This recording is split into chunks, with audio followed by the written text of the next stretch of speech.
हरे कृष्णा। शचीपति इंद्र ने आगे पूछा, भगवान, मनुष्यों को सुख देने वाले धर्म के गूढ़ स्वरूप का तथा रहस्यों सहित जो दोष है उसका भी यथा रूप से वर्णन कीजिए। बृहस्पति जी ने कहा, शचीपति, जो सूर्य की ओर मुंह करके मूत्र त्याग करते हैं, वायुदेव से द्वेष रखते हैं, अर्थात वायु के सम्मुख मूत्र त्याग करते हैं, जो प्रज्वलित अग्नि में समिधा की आहुति नहीं देते और जो दूध के लोभ से बहुत छोटे बछड़े वाली धेनु को भी दोह लेते हैं, उन सब दोषों का वर्णन करता हूँ, ध्यान से सुनो। वासव, साक्षात ब्रह्मा जी ने सूर्य, वायु, अग्नि तथा लोक माता गौओं की सृष्टि की है। ये मर्त्य लोक के देवता हैं और संपूर्ण जगत का उद्धार रखने की शक्ति रखते हैं। अब आप सब लोग सुने, मैं एक एक करके धर्म का निश्चय बता रहा हूँ। इंद्र, जो दुराचारी कुलांगर पुरुष तथा जो समस्त दुराचारिणी स्त्रियां सूर्य की ओर मुख करके पेशाब करती हैं और जो लोग वायु से द्वेष रखते हैं, वे उन सब की 86 वर्षों तक गर्भ में आई हुई संतान गिर जाती है। जो प्रज्वलित यज्ञाग्नि में समिधा की आहुति नहीं देते और उनके अग्निहोत्र में अग्निदेव भविष्य ग्रहण नहीं करते, अर्थात अग्नि प्रज्वलित किए बिना उसे आहुति नहीं देनी चाहिए, और जो मानव छोटे बछड़े वाली गौओं के दूध दोहकर पी लेते हैं, उनके वंश में दूध पीने वाले और कुल की वृद्धि करने वाले कोई बालक उत्पन्न नहीं होते। उनकी संतानें नष्ट हो जाती हैं तथा उनके कुल एवं वंश का क्षय हो जाता है। इस प्रकार उत्तम कुल में उत्पन्न हुए ब्राह्मणों ने पूर्व काल में ये प्रत्यक्ष देखा और अनुभव किया है। अतः आप कल्याण चाहने वाले मनुष्यों को शास्त्र में जिन्हें त्याज्य बतलाया गया है, उन कर्मों को त्याग दें और कर्तव्य हैं उनका सदा अनुष्ठान करते रहें। ये मैंने तुम्हें सच्ची बात बताई है।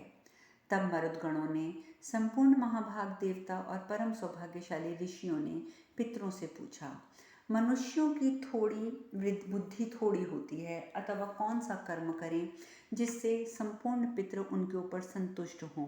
श्राद्ध में दिया हुआ दान किस प्रकार अक्षय हो जाता है, अथवा मनुष्य किस कर्म से किस प्रकार पितरों के ऋण से छुटकारा पा सकते हैं, हम ये भी सुनना चाहते हैं।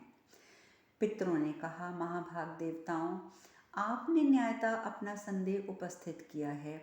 उत्तम कर्म करने वाले मनुष्यों के जिस कार्य से हम संतुष्ट होते हैं, उन्हें आप हमारे ही मुख से सुनिए। नीले रंग के सांड छोड़ने से, अमावस्या को तिल मिश्रित जल द्वारा तर्पण करने से और वर्षा ऋतु में पितरों के लिए दीप देने से मनुष्य उनके ऋण से मुक्त हो जाता है। इस तरह निष्कपट भाव से किया हुआ दान अक्षय एवं महान फलदायक होता है। उससे हमें भी अक्षय संतोष की प्राप्ति होती है, ऐसा शास्त्र का कथन है। जो मनुष्य पितरों में श्रद्धा रखकर संतान उत्पन्न करेंगे, वे अपने प्रतिपितामहों का दुर्गम नरक से उद्धार कर देंगे। पितरों का ये भाषण सुनकर तपस्या के धनी वृद्ध गार्ग्य ने के शरीर में रोमांच हो आया और उन्होंने इस प्रकार पूछा, तपोधन, नीले रंग के सांड छोड़ने, वर्षा ऋतु में दीप देने और अमावस्या में तिल मिश्रित जल द्वारा तर्पण करने से क्या लाभ होता है। पितरों ने कहा, मुने, छोड़े हुए सांड की पूंछ यदि नदी आदि के जल में भीग कर उस जल को ऊपर उछालती है, तो जिसने उस सांड को छोड़ा है, उसके पितर 60,000 वर्षों तक उस जल से तृप्त होते हैं। जो नदी या तालाब के तट से अपने सींगों द्वारा कीचड़ उछालकर खड़ा होता है, उससे वृक्षोत्सर्ग करने वाले पितर निसंदेह चंद्रलोक में चले जाते हैं। वर्षा ऋतु में दीपदान करने से मनुष्य चंद्रमा के समान शोभा पाता है, और जो दीपदान करता है उसके लिए नरक का अंधकार नहीं होता। तपोधन, जो मनुष्य अमावस्या के दिन तांबे के पात्र में मधु और तिल के मिश्रित जल को लेकर उसके द्वारा पितरों का तर्पण करते हैं, उनके द्वारा रहस्य सहित श्राद्ध कर्म यथार्थ रूप से संपादित हो जाता है। उनकी प्रजा सदा हष्टपुष्ट मान वाली होती है। कुल और वंश परंपरा की वृद्धि श्राद्ध का फल है।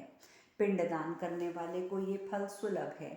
जो श्रद्धा पूर्वक पितरों का श्राद्ध करता है, वह उनके ऋण से छुटकारा पा जाता है।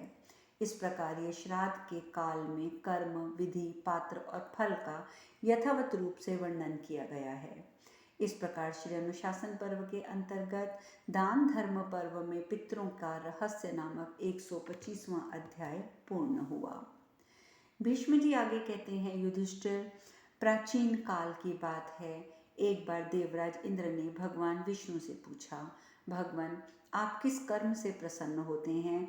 किस प्रकार आपको संतुष्ट किया जा सकता है? सुरेंद्र के इस प्रकार पूछने पर जगदीश्वर हरि ने कहा, भगवान विष्णु बोले, इंद्र, ब्राह्मणों की निंदा करना मेरे साथ महान द्वेष के समान है। ब्राह्मणों की पूजा करने से सदा मेरी भी पूजा होती है, इसमें संशय नहीं है। श्रेष्ठ ब्राह्मणों को प्रतिदिन प्रणाम करना चाहिए। भोजन के पश्चात अपने दोनों पैरों की भी सेवा करें, अर्थात पैरों को भली भांति धो लें और तीर्थ की मुक्तिका के से सुदर्शन चक्र बनाकर उस पर मेरी पूजा करें और नाना प्रकार की भेंट चढ़ावें। जो ऐसा करते हैं उन मनुष्यों से मैं संतुष्ट रहता हूँ। जो मनुष्य बोने ब्राह्मण और पानी से निकले हुए वराह को देखकर नमस्कार करता है, उसकी उठाई हुई मृतिका को मस्तक से लगाता है, ऐसे लोगों का कभी कोई अशुभ या पाप नहीं प्राप्त होता।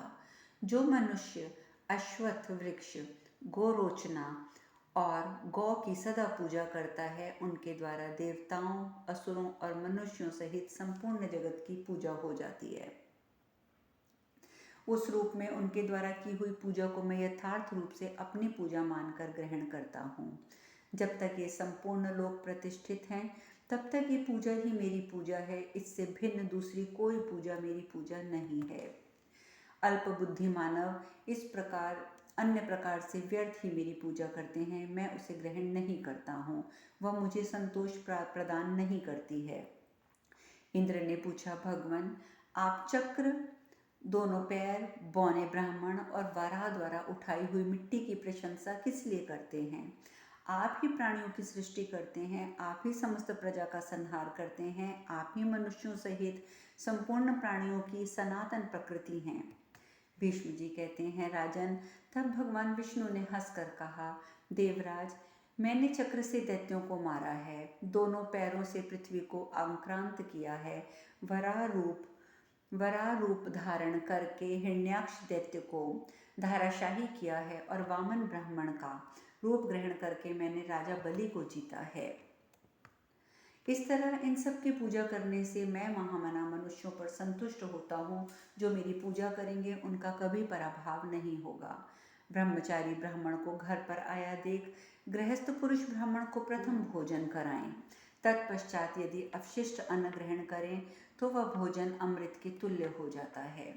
जो प्रातःकाल और संध्या करके सूर्य की ओर सम्मुख होकर खड़ा होता है, उसे समस्त तीर्थों में स्नान का फल मिलता है और वह सब पापों से छुटकारा पा जाता है। तपस्वी पुरुष आगे या पीछे से आने वाले सभी हिंसक जंतुओं को त्याग दे, उन्हें छोड़कर दूर हट जाए। इसी प्रकार संकट के समय भी उच्छिष्ट वस्तु का सदा परित्याग करे। देवता बोले, मनुष्य जल से भरा हुआ तांबे का पात्र लेकर उत्तराभिमुख होकर उपवास का नियम ले अथवा वे किसी व्रत का संकल्प करे। जो ऐसा करता है उसके ऊपर देवता संतुष्ट होते हैं और जो उनकी सारी मनोवांछित इच्छाएं भी पूरी करते हैं। परंतु मंद बुद्धि मानव ऐसा ना कह करके व्यर्थ ही दूसरे कार्य करते हैं। उपवास का संकल्प लेने और पूजा का उपचार समर्पित करने में ताम्र पात्र को उत्तम माना गया है। पूजन सामग्री, भिक्षा, अर्घ्य तथा पितरों के लिए तिल मिश्रित जल ताम पात्र के द्वारा देना चाहिए, अन्यथा उसका फल बहुत थोड़ा होता है। यह अत्यंत गोपनीय बात बताई गई है। इसके अनुसार कार्य करने से देवता संतुष्ट होते हैं। धर्म ने कहा, ब्राह्मण यदि राजा का कर्मचारी हो, वेतन लेकर घंटा बजाने का काम करता हो, दूसरों का सेवक हो, गोरक्षा और वाणिज्य का व्यवसाय करता हो, शिल्पी या नट हो, मित्रद्रोही हो, वेद न पढ़ा हो और नीच जाति की स्त्री का पति हो, ऐसे लोगों को किसी तरह भी देव कार्य और पितृ कार्य का अन्न नहीं देना चाहिए। जो इन्हें पिंड या अन्न देते हैं उनकी अवनति होती है और उनके पितरों की भी तृप्ति नहीं होती है। जिसके घर से अतिथि निराश लौट जाता है, उसके यहाँ से भी अतिथि का सत्कार न होने के कारण देवता और पितृ और अग्नि भी निराश होकर लौट जाते हैं। जिसके यहाँ अतिथि का सत्कार नहीं होता है, उस पुरुष को स्त्री हत्यारों, गौ घातकों, कृतघ्नों और ब्रह्मघातियों और गुरु पत्नी गमियों के समान पाप लगता है। अग्निदेव बोले, जो दुर्बुद्धि मनुष्य लात उठाकर उससे गौ का, महाभाग ब्राह्मण का, प्रज्वलित अग्नि का स्पर्श करता है, उसके दोष बताता हूँ, वो भी सुनो। ऐसे मनुष्य अपकीर्ति तक उनकी अपकीर्ति स्वर्ग तक फैल जाती है। उनके पितृ भयभीत हो उठते हैं। देवताओं में भी उनके प्रति भारी वैमनस्य हो जाता है और महातेजस्वी पावक उनके दिए हुए भविष्य का ग्रहण नहीं करते हैं। वह 100 जन्मों तक नरक में पकाया जाता है। ऋषिगण कभी उसके उद्धार का अनुमोदन नहीं करते हैं। इसीलिए अपना हित चाहने वाले श्रद्धालु पुरुषों को गौवों, ब्राह्मणों और प्रज्वलित अग्नि का कभी पैर से स्पर्श नहीं करना चाहिए। जो इन तीनों पर पैर उठाता है उसे प्राप्त होने वाले दोषों का ये वर्णन है। विश्वामित्र जी कहते हैं, देवताओं, ये धर्म संबंधी परम गोपनीय रहस्य सुनो। जब भाद्रपाद मास में कृष्ण पक्ष में त्रयोदशी तिथि को मघा नक्ष का योग हो, उस समय जो मनुष्य दक्षिणाभिमुख होकर कुतप काल में यानी कि मध्याह्न के 8वें मुहूर्त में किसी हाथी की छाया पूर्व दिशा पर पड़ रही हो, उस छाया में ही स्थित हो पितरों के निमित्त उपहार के रूप में उत्तम अन्न का दान करे। उस दान का जैसा विस्तृत फल बताया गया है वह सुनो, क्योंकि उस दान को देने वाले उस पुरुष ने इस जगत में 13 वर्षों के लिए पितरों का महान श्राद्ध कार्य संपन्न कर दिया है, ऐसा ही जानना चाहिए। ये सब सुनकर गौवों ने भी कहा, पूर्व काल में ब्रह्मलोक के भीतर वज्रधारी यज्ञ में इंद्र ने यज्ञ में बहुबले संग में अकुतो भय क्षेमे सखी भूसी इन नामों का उच्चारण करके बछड़ों सहित गौवों की स्तुति की थी। फिर जो जो गौवें आकाश में स्थित थी और जो सूर्य के मार्ग में विद्यमान थी, नारद सहित संपूर्ण देवताओं ने उनको सर्वसखा सर्वसाहा नामक नाम दिया था। ये दोनों श्लोक मिलकर एक मंत्र हैं। इस मंत्र से जो गौवों की वंदना करता है वह पाप कर्म से मुक्त हो जाता है। गौ सेवा के फलस्वरूप इसे इंद्रलोक की प्राप्ति होती है और वह चंद्रमा के समान कांति लाभ को प्राप्त होता है। जो पर्व के दिन गौशाला में इस देव सेवित मंत्र का पाठ करता है, उसे ना तो पाप लगता है, ना भय होता है, ना शोक प्राप्त होता है। वह सहस्त्र नेत्रधारी इंद्र के लोक में जाता है।